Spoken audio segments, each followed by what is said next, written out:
Donc le docteur Fratt, qui est l'investigateur principal, n'est pas là, mais donc je vous présente les résultats de cette étude. Alors souvent les gens présentent au Congrès américain, européen, etc. Elle n'a jamais été présentée, donc elle est présentée en exclusivité à Créteil. L'étude vise à comparer l'utilisation de l'Optiflow, ici, et ça sera l'abréviation dans tout le topo, HFOT pour High Flow Oxygen Therapy, versus la ventilation non invasive pour la préoxygénation de nos patients hypoxémiques en réanimation.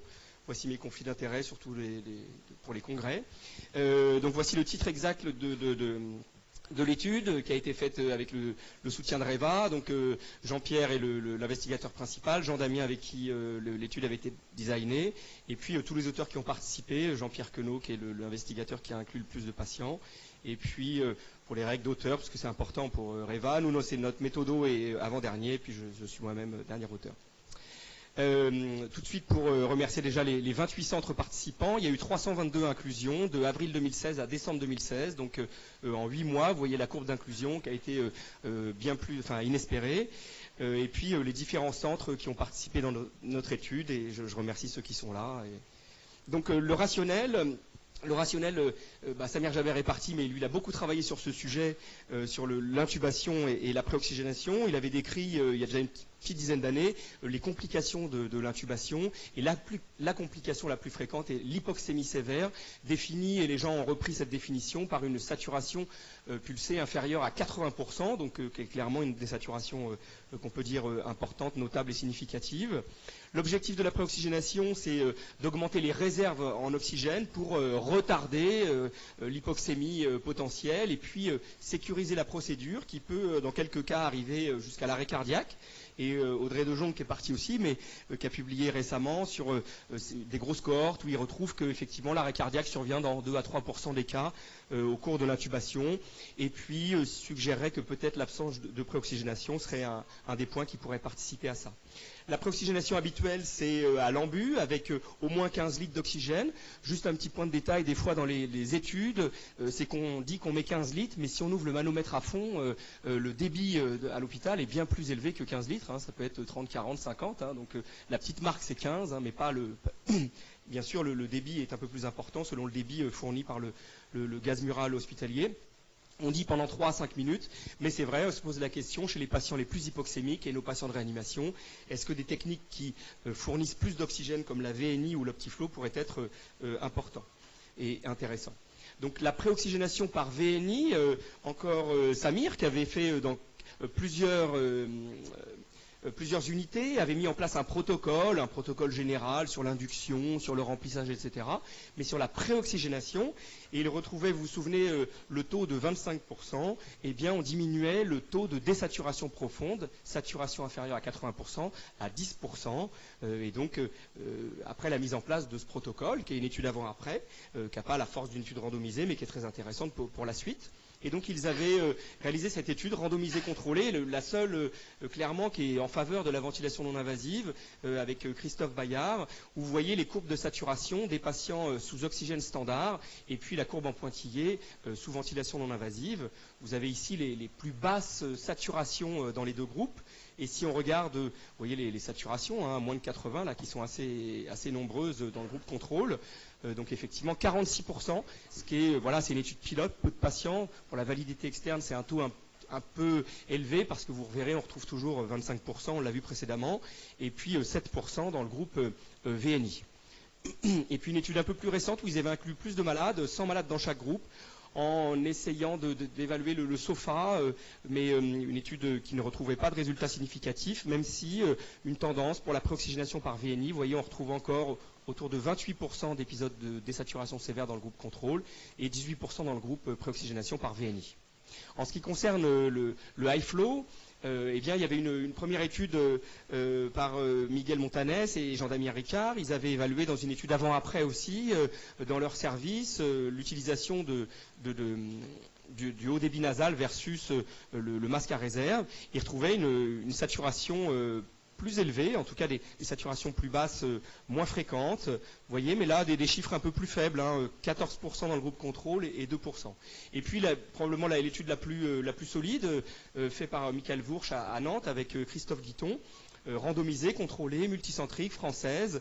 Et vous voyez les points de SAT les plus bas au cours de l'intubation sous high flow ou sous le masque standard. Et on retrouve encore les taux habituels, c'est-à-dire autour de 25% de désaturation profonde. Les recommandations de la SRLF l'année dernière, oui, la ventilation non invasive devrait probablement être utilisée à un grade 2. Vous voyez, il n'y a pas beaucoup de data néanmoins dans la littérature, et il est possible d'utiliser le high flow aussi pour les patients peut-être moins hypoxémiques, une recommandation d'experts. En 2 mots, les avantages théoriques de chacune des 2 méthodes. La VNI, en l'absence de fuite, la FiO2 est réellement une FiO2 qui peut atteindre 100%. Et puis, il y a clairement une pression positive avec une augmentation de la CRF, un recrutement et donc des réserves en oxygène qui peut être encore plus augmentées. Et puis, dans le high flow, ce qui pourrait être intéressant, c'est l'oxygénation apnéique, c'est-à-dire qu'on a induit le malade, mais pendant la procédure et même pendant l'intubation, on continue à délivrer, puisque l'OptiFlow est laissé en place jusqu'à l'intubation, on peut permettre d'avoir du gaz frais et de l'oxygène qui est fourni pendant toute la procédure. Donc on a réalisé cette étude, un peu plus de 300 patients qui étaient intubés pour insuffisance respiratoire aiguë, c'est-à-dire avec une fréquence respiratoire au-dessus de 25, un PF inférieur à 300. Les patients ont été randomisés, stratifiés. L'objectif de la stratification, c'est d'avoir le même nombre de patients ici avec un rapport PaO2 sur FiO2 inférieur à 200, c'est-à-dire que les plus sévères soient représentés de façon homogène dans les 2 groupes. Et donc, les patients ont eu soit de la préoxygénation par VNI avec une aide inspiratoire pour un volume 6-8 ml/kg, une PEP à 5, une FiO2 à 100%. Et puis, dans le groupe OptiFlow, High Flow, 60 litres minutes avec une FiO2 à 100%. L'hypothèse était que la VNI pourrait être supérieure et pourrait réduire le nombre d'épisodes de désaturation à moins de 80%. L'outcome principal était donc ce critère, en nominal, oui, non, hypoxémie sévère inférieure à 80%. Et notre hypothèse était, high flow, vous l'avez vu, on retrouve toujours 25%, et puis 10%. On nous dit peut-être que c'est bas, mais les études de Samir, on a une fois 7, une fois 10, une fois 18. Bon, on était à 10%, peut-être une différence assez importante, avec un risque alpha à 95%, 0,05. On a prévu 320 patients. Nos objectifs secondaires étaient la plus basse saturation, comme on l'a vu dans les études précédentes, mais aussi la plus haute en fin de préoxygénation pour voir si on délivrait plus d'oxygène avec l'une des 2 techniques. Et puis une quantité de complications soit immédiates, de régurgitation, d'inhalation, d'infiltrat, ou plus tardives de mortalité, bien que ce soit clairement pas notre objectif de réduire la mortalité, puisque l'objectif est vraiment de sécuriser la procédure. En termes de méthode, ce qui a été une des forces quand même, parce que personne n'a fait ça dans les études, habituellement c'est le clinicien qui reporte la SAT. On sait que des fois on est un peu occupé, et puis de reporter une désaturation profonde, c'est peut-être aussi un petit, on n'a pas trop bien fait, tout ça. Et donc, et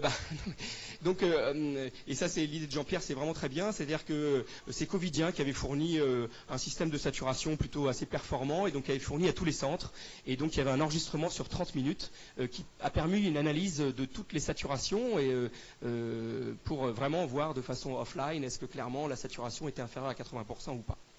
Le flowchart de l'étude, alors on nous reproche que ça s'applique peut-être pas à beaucoup de malades, mais c'est parce que ça on a l'habitude de faire des flowcharts très en amont, mais c'est aussi, moi je trouve que c'est plutôt bien, c'est-à-dire que effectivement on a screené tous les malades qui ont été intubés sur cette période, et ça donne quand même déjà un résultat, c'est-à-dire qu'il y en a 3700, et donc il y en a près de la moitié qui... Parmi nos patients intubés en réanimation, il y en a quasiment la moitié qui sont intubés, bien sûr, en dehors de la réanimation, par le SAMU, les urgences, d'autres unités. Et donc, c'est un des premiers résultats. Sur les 700 patients éligibles, 322 ont été randomisés. Et donc, après l'exclusion de quelques patients, des consentements ou autres, 313 patients ont été analysés, 171 dans le groupe high flow. Et 142, pareil, parfois les reviewers nous demandent mais comment il y a une différence. C'est au contraire un petit peu bizarre, d'ailleurs on a vu quelques études où c'est exactement le même chiffre, ce qui n'est pas tout à fait normal, puisque quand on stratifie par centre, on a souvent des blocs par exemple de 4, et donc le bloc n'est pas fini, donc on n'a pas exactement le même nombre de patients dans chacun des groupes, et ça c'est la logique des stratifications. En ce qui concerne la population, les choses importantes que je vous ai sélectionnées, avant l'inclusion, un peu plus de 40% reçoivent de l'oxygène standard, un peu plus de 30% du high flow et un peu plus de 20% de la ventilation non invasive, et 20% des patients sont sous vasopresseur. Le rapport PF, puisqu'on a stratifié sur PF inférieur à 200, près de 80% des malades sont dans cette strate, sont les malades les plus sévères avec un rapport PF inférieur à 200. Et puis les difficultés d'intubation sur les différents scores, les MACOCHA, CORMAC, scores de difficulté, on est entre 10 à 15%, c'est ce qu'on retrouve dans la littérature, même si les intubations impossibles étaient exclues c'était un critère d'inclusion. Les principaux résultats.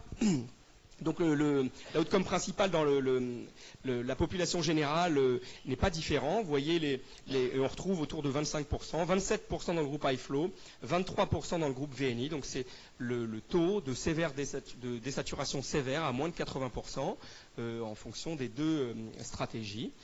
On a réalisé un test d'interaction, on n'en a pas parlé dans les études précédentes, c'est très important. Quand on a stratifié, c'est-à-dire quand on a prédéfini un groupe, on doit faire un test d'interaction, et même on est un petit peu parfois en désaccord avec la méthodologie, c'est-à-dire que la méthode même nous dit vous n'avez même pas le droit de montrer le résultat global. Alors un clinicien il ne peut pas le comprendre, mais parce qu'on a dit tout à l'heure, non, le résultat global c'est ça. Il nous dit si le test d'interaction est différent, c'est qu'il y a un comportement différent entre les deux groupes, et on doit montrer ce résultat principal parce que le test d'interaction est positif. Vous voyez d'ailleurs les forest plots qui sont très différents entre le groupe inférieur à 200 et les autres. Il existe donc une interaction qualitative, c'est-à-dire le comportement est différent entre les deux groupes. Et c'est très intéressant de voir c'est où se trouve l'interaction, c'est-à-dire à partir de quel moment le comportement est différent. Et là, ça ne s'invente pas quand même parce que, vous voyez, 200, c'est quasiment là. C'est-à-dire que, clairement, on a une différence de comportement chez les patients qui sont dans la strate inférieure à 200 versus les autres. Et donc, voici la strate globale. Au contraire, chez les moins de 200, une diminution du taux de désaturation sévère de 35% dans le groupe high flow à 24% dans le groupe VNI, et plutôt l'inverse chez les patients inférieurs à 200. Le reviewer statistique voulait qu'on fasse l'ajustement simplement sur la PO2 de base et qu'on ne construise pas de modèle. Et donc on retrouve un risque d'hypoxémie sévère significativement réduit quand on fait la préoxygénation avec de la ventilation non invasive, après ajustement sur simplement la PO2 à baseline, chez les patients préoxygénés par ventilation non invasive. Si on regarde dans la strate inférieure à 200, encore une fois, près de 80% des malades, vous avez ici, comme la figure de Samir Jaber, donc la saturation en rouge dans le groupe VNI et en bleu dans le groupe high flow. On retrouve une saturation en fin de préoxygénation qui est plus élevée en VNI. Alors, très faible en termes de résultats, c'est 97-96. Si c'est significatif, c'est que ça va toujours un petit peu plus dans le sens d'une SAT supérieure. Et puis une SAT, la plus basse SAT observée pendant la procédure, qui est significativement plus élevée dans le groupe VNI. Vous voyez, la SAT moyenne, ça c'est la SAT moyenne, 86% dans le groupe ventilation non invasive, 81% dans le groupe high flow.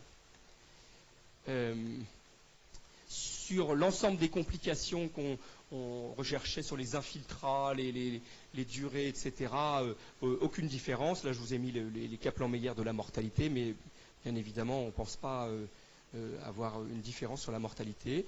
Et donc, en conclusion, la préoxygénation avec la VNI ou l'Optiflow, le high flow, ne change pas le risque d'hypoxémie sévère ou d'autres complications immédiates ou tardives. Cependant, elle est capable de prévenir les épisodes de désaturation sévère dans le groupe préspécifié des patients qui ont un rapport PF le plus bas, c'est-à-dire ceux avec un rapport PF avant l'intubation inférieur à 200. Voilà, je vous remercie et je vous mets cette dernière diapo pour les investigateurs.